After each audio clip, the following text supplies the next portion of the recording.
Hi everyone, welcome back to Babbling Irons. So today it's myself and Sloth, and we are going to talk about Jota Silva, the Portuguese Jack Grealish, as he's been put out many a time by many a people. And when you see the picture of him, you will understand why. The the hairband wearing, slicked back, Lothario looking Jota Silva, who plays for Victoria in Portugal, has been linked with West Ham, also having links with Benfica, to Brighton, Fulham as well. And yeah, he's had an impressive season, 15 goals, 7 assists, which is quite some going. Is a tally that makes you stand up and take notice. So Sloth, I know you're a bit of a fan of Jota, so give us some info on Jota. Well, he is a really exciting player to watch. Jack Grealish is kind of the easy comparison because of his visual similarities. However, he's actually got quite a bit more pace than Jack Grealish. Same sort of skill on the ball, which for the sort of price tag and release clause that he has, should really excite people. But it's his work rate. It's the things that he does in terms of his defensive work, progressing the ball forward, carrying it with pace, and also just linking up with other people.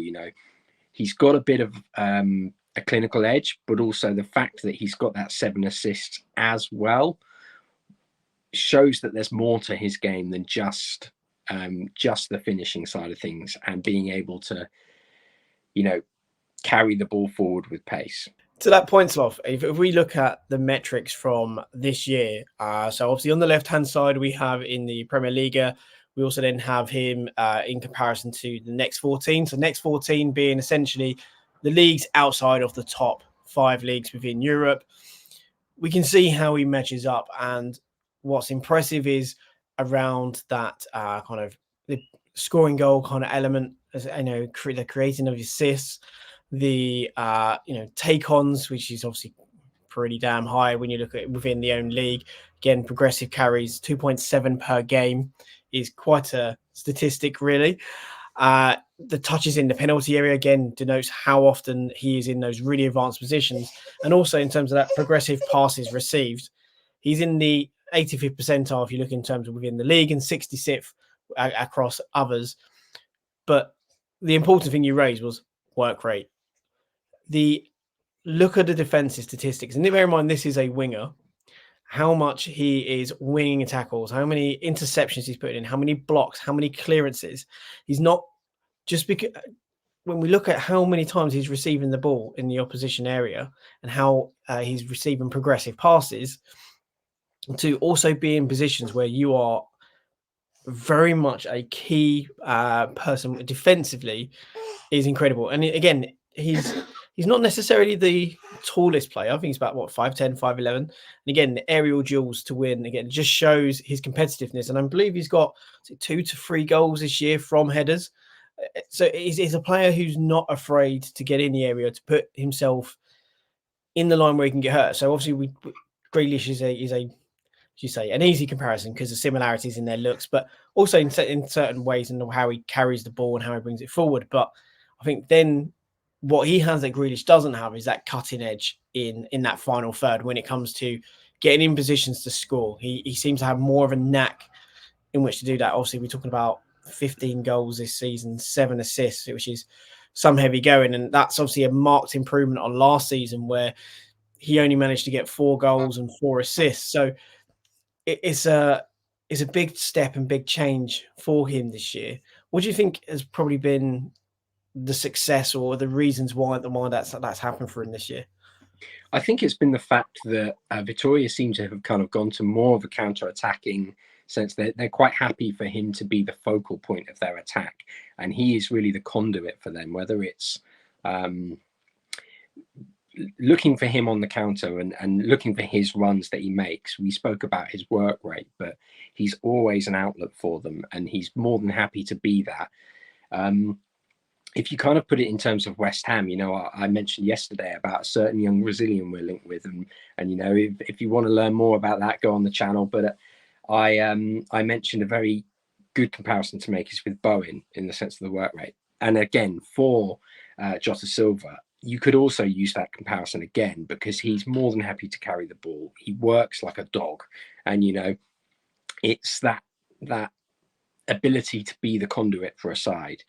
To have a Bowen-like work rate, the strength, the physicality, but also the clinical edge that we're seeing from Bowen, I think that's, you almost can't put a price on that for a side. And one of the things that I think's really helped him make that step up is where he, like Bowen, has become a lot more of a focal point for them. We mentioned he's got 7 assists, so it's not just him doing the work, but he is very much the conduit for everything. And when you look at just in comparison to last season, he's got that bit more of an edge with his finishing. He seems to be that bit more clinical, and it's the fact that he's made a step forward with his confidence in taking on shots as well. I think that's the big change that you will have seen from last season to here. Yeah, no, I think that's a very fair point. And if we look, when you look at him as well, he's say that lack of fear when it comes to getting into the area. That something we praised George Murphy for with his goal is that he seems to have honed in on his instinct of where to be this year, particularly for them. Again, it comes from probably a change in style. He's more suited. But what he will do and what will excite people is that when he gets the ball, he will look to carry it. It will bring the ball forward. And it's something that has been probably really put upon with Mo this year, in that he has almost been our sole ball carrier. Because we've had Bowen up front for so long, we've had to really rely on Mo Kudus to drive with the ball. Because obviously since Declan Rice went, something that we've said consistently, we lack a figure who's able to kind of consistently carry the ball over large distances. And this is something that you would get out of Silva, which is fantastic in a counter attack. Is also great when you're in, Victoria, you would say, is a team similar to us in the sense of they are maybe a little bit more pragmatic. They like to counter, and they and they're a team that comes under pressure in games. Therefore, they need players who can carry the ball. So having someone like Jota would be in my mind someone that will appeal to someone that would appeal to Lopetegui, because it's a player that he can use in multiple ways. It's a player that he can trust defensively and to manage the game when we have to be a bit more defensive, but also a player that he can then allow to that kind of freedom to attack. I wouldn't say he's hugely skillful. He's not like going to be doing rainbow flicks or nutmegs left, right, and center. However, a bit like Grealish, he's that player who will commit players. He forces players to commit and will force and generate fouls. I believe he's won about maybe 2 penalties this year as well. So he is that player that is going to cause a defender a nightmare because he's so direct consistently throughout a game. I think as well, it's we spoke about players being able to carry the ball and do so with great distances. We've said it a few times, especially in our group chat that we have, but a key example of this is when we played Leverkusen. When we played them away, we only really had Antonio and Kudus as those outlets because we didn't have Bowen in the first leg. It really hurt us in the transition and the ability to get at Leverkusen. Whereas in the second leg, it was a much more even game. You would even say that we had the better performance, more chances, and that was because we had ball carriers available to us. Bowen was back for that. And if you look at the potential of having an attack next year with Bowen, Kudus, and someone like Jota Silva, it really elevates you to the next level that West Ham fans have been promised for so long.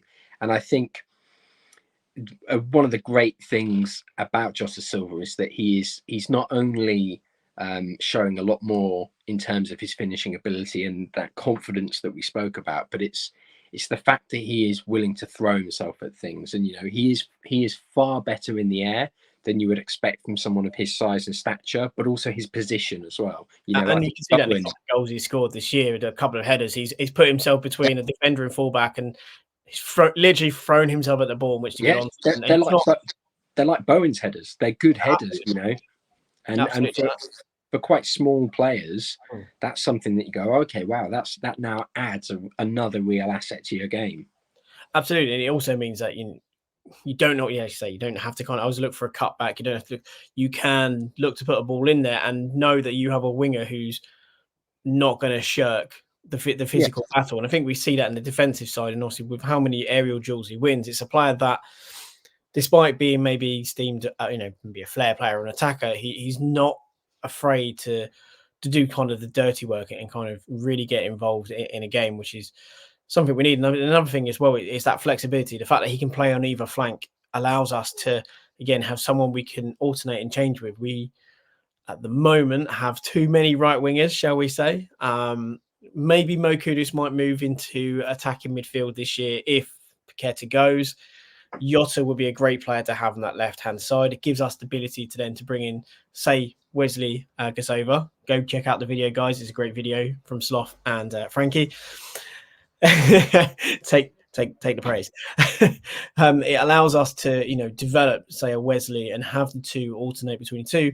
Also means that we can potentially look at say Gideon Kadua if we're not looking at another winger to bring him in as well. So having four wingers, Jota can be essentially that mainstay, the one that has to kind of play either on the left or the right hand side for injuries, etc. But it does allow us to experiment with, say, if we were to bring in Wesley, to give him time to develop, maybe to bring in Kadua and also see him develop as well on that right hand side. And obviously with Mo, we can move him inside as well. We don't have to then try and squeeze him in on the left hand side. So it does give us good options in my mind, and also allows us to bed in a young player from from Brazil if he was to come, and potentially even to look at someone like Gideon Kadua should he have a good pre-season, to give him a chance as well, because we have essentially three very solid wingers if we include Mo in that as well. So it then means that you've got two youngsters that have the security blanket of experienced players above, and I think that's something that probably shouldn't be sniffed at. And I think it's good as well. We're looking at the Portuguese league, looking at a player that is performing in a certain way. And I know I keep coming back to the defensive thing, but when you think about the Premier League and how physically demanding it is, when you can see a winger who is willing to go out there and get involved in that defensive aspects and has that defensive nous, I think that's a really key thing for the Premier League, to have a midfielder that is showing those qualities and that hard work, because it's inherent, and I think it's inherent to West Ham fans as well. You have definitely.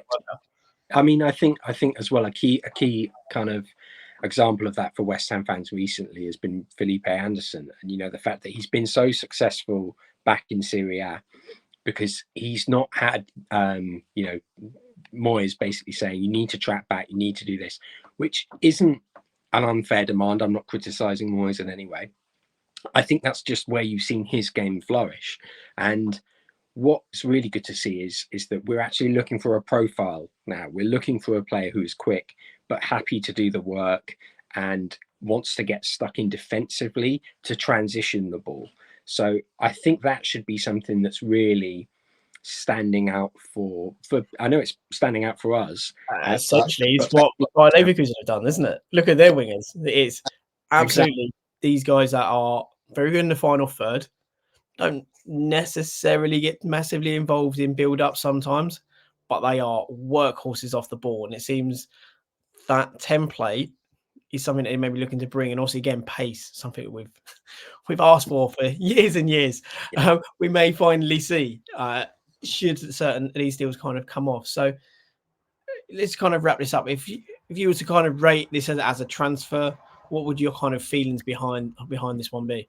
I think quite a few people would criticize it because of the standard of the Portuguese league. I think you have to look at the player themselves and say, how does he fit your system? And for what we need, I think particularly with the fact that he's supposed to have a 25 million euro release clause in his contract, but the fact that he could potentially be available for less than that because he's only got about a year left.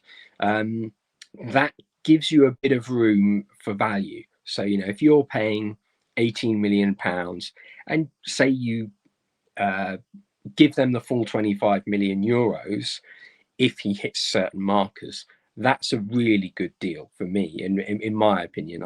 And I would be looking at that as if you can get it for good value, an 8 out of 10 deal. I think nothing's given. You know, it is a big step up from Portugal, but we've seen some very exciting wingers in the past make that step up.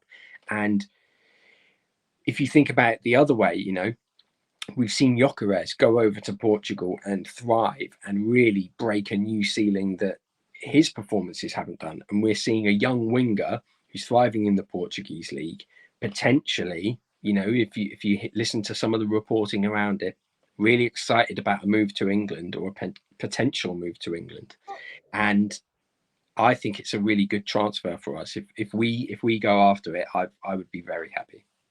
Yeah, I agree. It's a good deal. I'll probably say it's a 7. I haven't watched Jota as much as I would like, so I can't necessarily go, you know, for an 8.5. But I do think it is a solid deal. It is something that we need. We need players that are willing to put in the hard yards. I think that's almost a prerequisite for West Ham fans. If they don't work hard, it doesn't matter how good a player you are deemed lazy. Just ask Skamaka. It's a prime example. Doesn't matter how good you are technically, how good a quality player you are. If you're not willing to put in the hard yards and the work, you will get called out by West Ham fans. So I think with Jota, you're at least going to get that. I think that his flexibility will be great for us. The work rate is going to be fantastic. The fact that he has an eye for goal, yeah, it might drop down in the Premier League. But again, you look at the likes of Jota and how well he has thrived at Wolves and then on to Liverpool. I know, yes, he was a striker, but again, he had to take a huge step up from going into, he had to take a step to go into the Championship and then took that massive step going to the Premier League. And he has been scoring goals and again proves that through hard work, there are players that will thrive. And obviously now has 2 caps for Portugal. So he again is great, you know, gaining notoriety on an international stage as well. So I think this is a really good deal for us. For around 20 million, I don't think you can rumble. I can understand fans who maybe want more of a, I don't want to say marquee, but maybe a bigger name as a left wing option. I can understand that. However, when you look at what we probably need this year, getting a very solid and good left winger who's 24, who could develop into something more, is probably a better idea. And then providing extra funds for, say, centre forward and defence. So I think this is be a really smart deal. And if you can be coupled with Gasova, I think that gives us a really, really strong left side and one that also gives us a long-term future as well. Definitely. So yeah, I think we'll leave it there. Yeah, guys, if you've liked this video, please do like, please do subscribe. That obviously helps us. Leave your comments below. Do you think Jota's a good one? Do you think he's maybe been overhyped and is having a purple patch of a season? Do you want to see this deal happen? And if you were to pay the price, what would you be looking to do? But yeah, that's it for us today. Thanks for watching, guys and girls, and whoever you are. Days and them. Thanks for watching. And Sloth, as always, one last thing to do, and that is come on your lines.